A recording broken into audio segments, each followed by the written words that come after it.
Hello, Divine Feminine. Welcome to your timeless reading. Bear in mind a few things while we get ready for your reading. You have decided to check into a collective insight held by me 7th and are going to do your best to take your discernment and take all the bits and pieces that resonate within the reading and leave anything with the reading behind that may not. Okay, for this is, again, a collective and not a one-to-one reading. Bear in mind that this is a non-gender specific reading, so femininity encapsulates both feminine and masculine energies, and masculinity also encapsulates both feminine and masculine energies.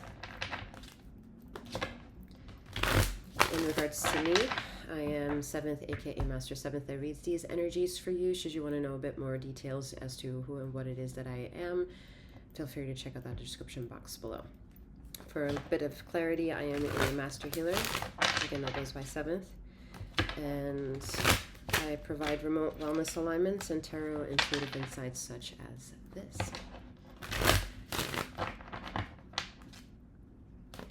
I have 2 channels allocated for 2 sister energies.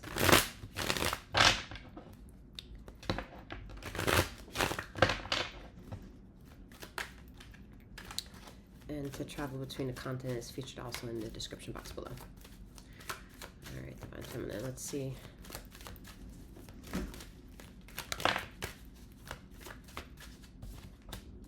There's more sense of insecurity and anxiousness with the Strength card. There's a strange, let's call that place the inner zone. Okay, and this zone fluctuates from being grounded and then having like a panic attack. And in and of itself, it's also an ascension symptoms for those of you who are familiar with those terms, with that term.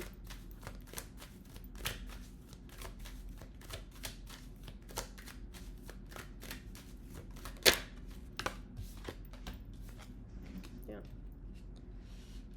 10 of Pentacles. So it's not that it's truly something to be feared, what you're expecting, but the expectation of it is daunting. And that's because probably most likely when a situation like this feels this way, it more or less meant that somewhere in your journeying there was a trauma that your body decided to not participate in again. So like anxiety and panic is its sense of warning. Yeah. 2 swords. So it's not true it's true anxiety, but I'm hearing it doesn't have specific test subjects. Wow. Interesting. So you can't blame anyone. And you can hardly also blame yourself.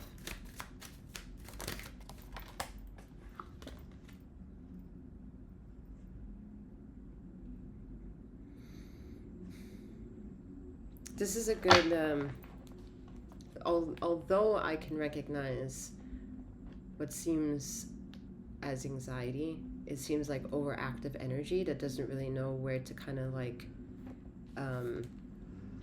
streamline itself, how to like really fit in with everything it doesn't or does know. And then the underactive part of this so-called zone where this anxiety may overactivity may also be comes with a level of groundedness that between the 2 bookends there's a without you knowing it, there's a good sense of alignment. Okay, I'm saying without you really knowing it because of the 2 swords in the middle of what seems to be things and obstacles and places and people perhaps and adventures that are in alignment, yet something also seems, I guess the best way I could say it, if it's not on, it's off.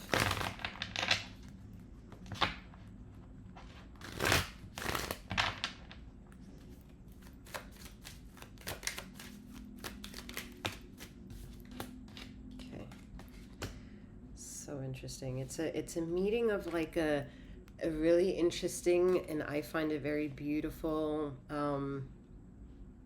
delicate awareness of self-empowerment, where it's the two bookends of high activity versus low activity I may never be able to really control. However, they give me a safety netting, and in between that I can relearn some aspects, and maybe in doing so recreate different perspectives of my then bookends. And that's a rekindling process, that's a healing process that's also going in. I think someone's trying to invest in that for themselves, to participate in that self-awareness, and in that you will reap a lot of rewards. Yeah, Ace of Swords, you will reap a lot of rewards becoming into this desire to hold on to something that you feel so strongly in, perhaps needing to protect or just be aware of, or just whatever that is that's tied you and it together. I think what may have triggered it are the three swords at the table, so the three of swords energy, where it may have been, again, some betrayal. It doesn't take a lot sometimes for this quote-unquote sensitive souls to feel betrayed, and it's not to be petty or to hold a grudge. It's just that to feel a lot, to be open as much as they may be, is to take in a lot as well. And although the intention may or may not be there for the blow of the trigger to happen, aka this trajectory pain, but yeah, look at that. Hold on, let me get distracted. But it is, I think I got distracted. No, the Eight of Wands did it. Okay, hold on. So there's an interesting way that one has learned self-healing without knowing it's self-healing. And the part that triggers pain is this person that resonates with it, a sense of motivator. And that's where it's the silver lining of this process, that you're maybe learning you can't control a narrative, and definitely not the decisions that other people want to make, especially when it comes to maybe things that involve you. You can't control that narrative. You can maybe influence it. Yet I think some of you have developed an interesting relationship with law of attraction, whether that's through just traveling or bookends, through books and mentors and life coaches and counselors and stuff like that. But whatever it is, there's a delicacy with this storm, okay? Because we can't ignore the senses that feel that they want to heed caution to the wind. And that's where we have to learn inner, I want to call it integrity, inner survival, inner dignity, inner boundaries, to keep ourselves intact as best as we can while we pay heed to caution of the wind. And in that, to not also have an expectation, more or less, where you're going to land, or where the wind is going to take you, or what obstacles are going to be in the way of you being the wind. You know, I don't think the wind is necessarily concerned with that either. And that's for those of you who are in interest to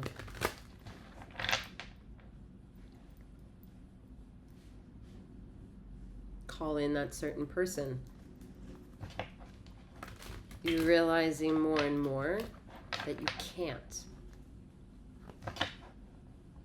Because the more you block in that wavelength of you need to come, it is a pressure that they're going to feel like maybe clogs up their telecommunications of wanting to actually use that frequency to say, I'm coming towards you. So there's a huge distance of time and space with this dialogue that you're creating with your internal self, whether that's just you and your isolation and your own personal and inner engine that could, or the desire of incorporating something externally into your life. Like there's, yeah.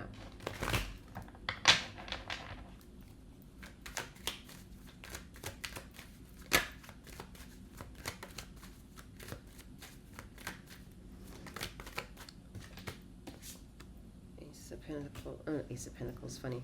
Queen of Pentacles. Oh. Ace of Pentacles. Hey. Nice. All right. I was going to say that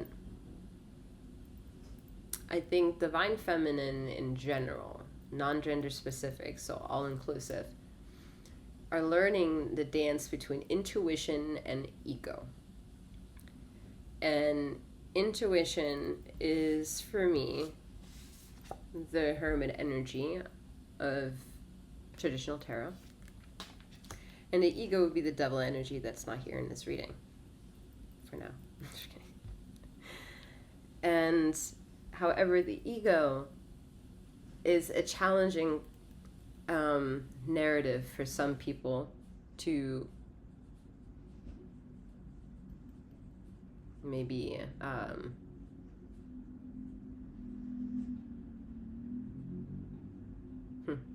it might be hard for some people to come into agreement that the ego is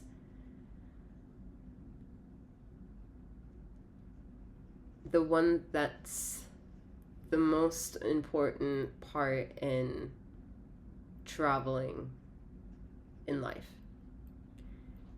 And that is only to credit to those who feel, not to those, maybe all, but to the energies that it also ties itself to feeling the need to protect itself. And they may or may not know why they feel the need to protect themselves. And that question also may or may not ever be able to be asked or even get an answer to. And to live in that cloud is a spiritual heartache and maybe not a physical one. And so that's where some people might be more attracted to certain elements that they're not really sure what makes them magnetized to it, but maybe fate gives them the courage to have arrived there, to be able to learn that the day-to-day 24/7 365 that generations have come to know and interact with one another is not only a quote-unquote wrong sense of time. There's nothing wrong with the sun rising, the sun setting. However, it's wrong with the mind that wants to prove itself something and not only has too much information to do so, but also then lack of appreciation for requiring attention. And that is the elephant in the room, the soul. The soul of the intuition is like, I have a lot of information and I have a lot of curiosities at the same time. and at the cost of, however, living within my energies, you, the body, might suffer consequences. And that's where the ego comes in and more or less challenges those boundaries and consensual measures, or that kind of last argument that we can put in with our word of mouth, to get into practice of an offense and defense within ourselves. So whether or not we get to practice this within ourselves and then travel into magnetism of things that we don't understand why it attracts us, and sometimes leads us into places that, due to us then thinking that moment is fate, that it had opened something up for us. And this could be career, this could be love, this could be health, this could be anything that you desire in the form of answering to that internal quest, however which way it takes you, however direction and as far as distance is required for it to feel satisfied for the next adventure it wants to take you in. That's a world where some people who can have, let's call it a normal conversation, find themselves accidentally stumbling across some woo-woo topics, and they're like, well, this is interesting, and then maybe tarot is involved in that, and it's like, oh, this is even more interesting. It's like, I can't talk about it with what it's doing inside me, but you totally can see what it's doing inside me, but you don't know what it's doing inside me. This is interesting. So there's a permissible whatever for whatever that attraction of magnetism, if it happens to be tarot, if it happens to be liking a different color, if it happens to wanting to change the color on your wall, anything having to do with people, places, things, and yourself. And leaning into that curiosity is where you may then get into a philosophical, psychological kind of conversation of like higher self energy, because that's when you're like, that's of me, not me though. Who's gonna have that conversation with me and not call me crazy that something is of me? It's me. Yet I didn't do that. Like, I meant it, but I didn't. Like, So that's when the word or the realm of esoterics becomes intriguing for those individuals, perhaps, or for the souls, because they're like, oh, I thought I was limited. The door has opened to massive forms of opportunity. And for some who don't remember that they had a sensitive soul that before all that happened, before they crossed the threshold, and they take all that energy onto the quote-unquote other side, through that threshold, through the door, they realize, oh shit, I'm sensitive there too. Okay. And either realm is important, either realm is meant for you to travel safely, to get you to understand what either realm of possibilities of inner self is, and to hold yourself accountable to both ends. If it's starting to allude to negative versus positive, good. If it's starting to allude to pros and cons, good. If it's trying to allude to or give you a little pixie dust of shadow versus light, even better. And then we have artificial light. So there are teetering aspects where we could, if we wanted to, have that conversation, And however it makes one feel content in experiencing that dialogue or that conversation or communication is however their emotions are going to be participatory of that, and whatever logic needed to come through and kind of rekindle their magic of self-identity, which is emotional intelligence. So some people may feel that, you know, a past life regression may sound intriguing for them, or even something as hypnotherapy. But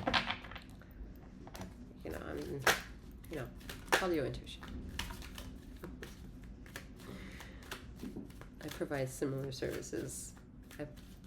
Not something that's probably available to you just yet.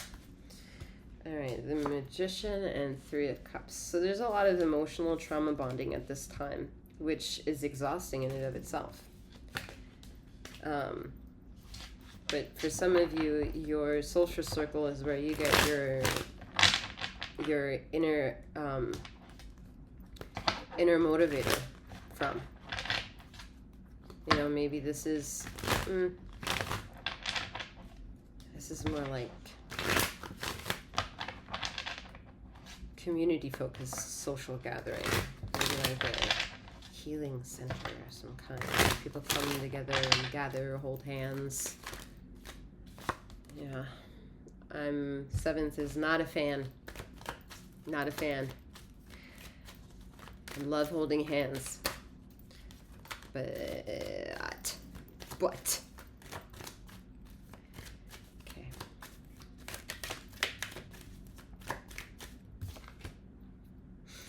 Queen of Cups. Okay, all right.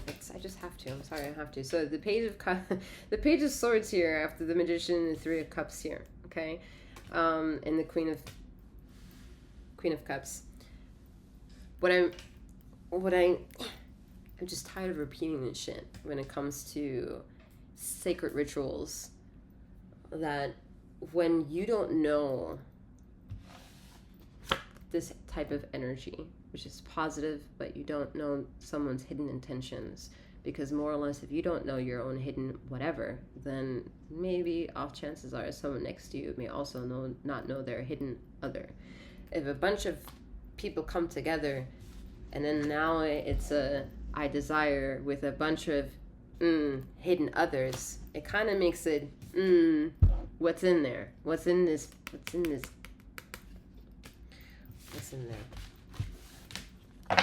what's in that storm.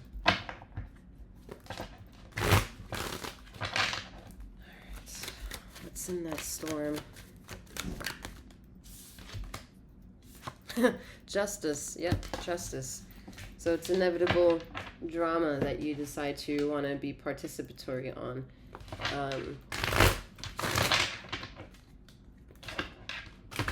That was a bit cunning.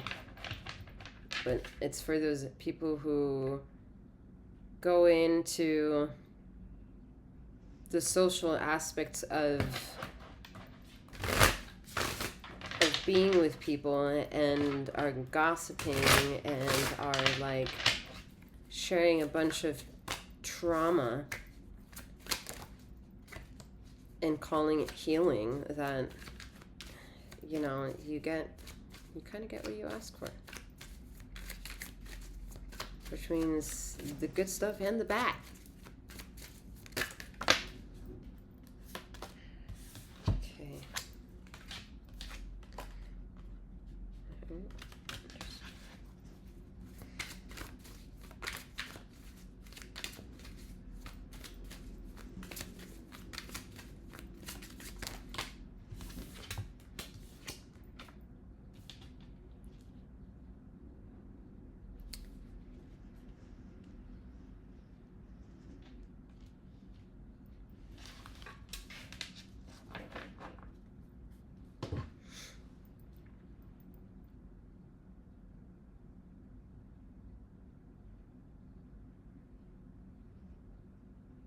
Pulled some cards from my deck, and we have the Moon, Magician, Star, and Page of Wands.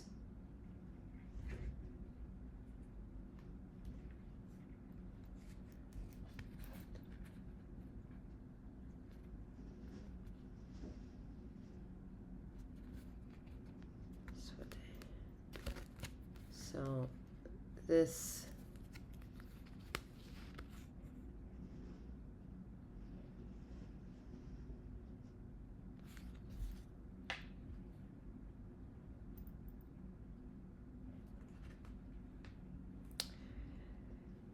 new beginnings are created when you internally close patterns that needed to be closed.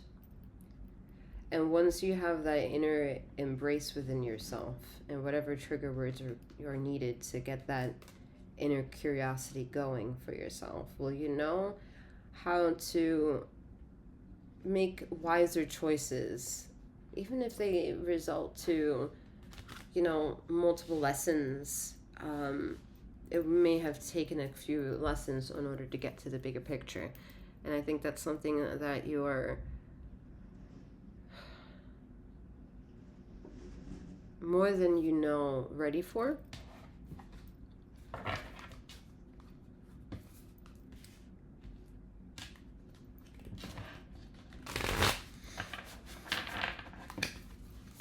There's a need to get more quality sleep though. Yeah, look at that beautiful Venus love.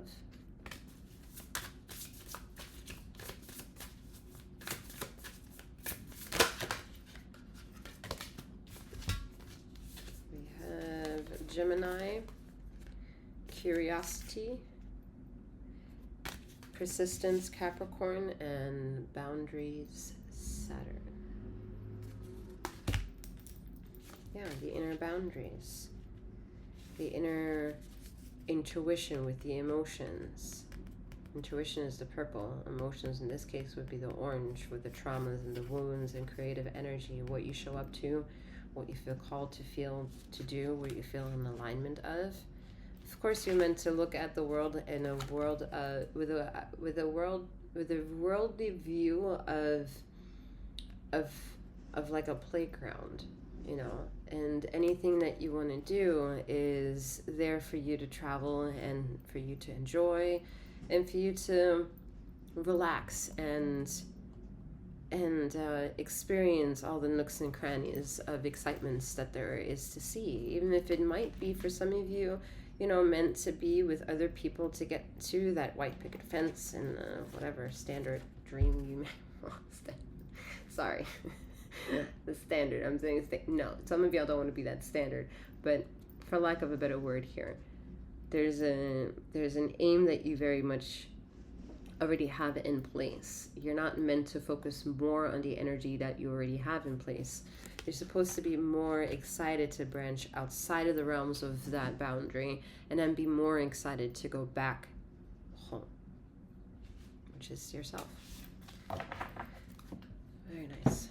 All right. I'm wishing you a wonderful morning, noon, or night, wherever you are in the ether of this time and space, and may you keep flowing, growing, and glowing. Take care.